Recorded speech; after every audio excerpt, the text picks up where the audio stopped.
You know it is one of the most powerful and most often repeated prayers in our liturgy. You shall love the Lord, your God, with all your heart, with all your soul, with all your might. The first part of the phrase, with all your heart, the Talmud notes, appears with two vets. As if to say, says the Talmud, that we almost have two hearts. Kind of like that. Actually, what we have are two forces inside of us which continually push us in the wrong direction. We know what the right thing to do is. We know what the right thing to say. We know how to behave. Nobody needs to tell us, and yet, time and again, we seem to do wrong.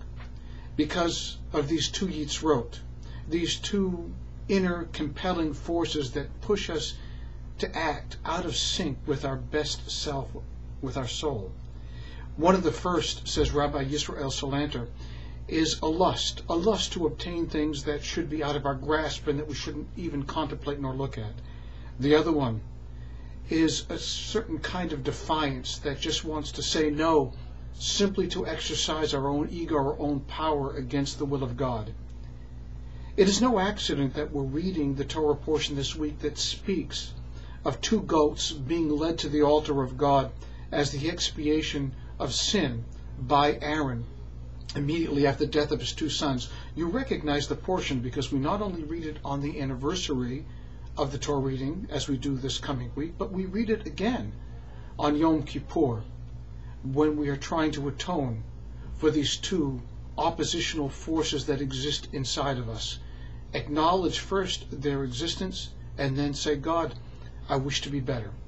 I wish to take these two forces and use them not as oppositional to you, but instead to use them for the benefit of you and for the benefit of all humanity. That's why there are two goats, each one representative of the worst impulses that exist inside of us. It is a fight to conquer the worst inside of us and to exercise instead the most generous will that exists inside of us, the part of ourselves that is tethered to God. And we can win.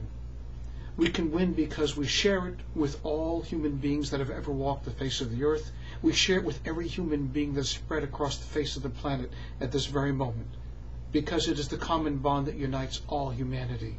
We fight the same war, and at the same time we have the possibility of winning that war against the self, against the ego, against the yitzrot.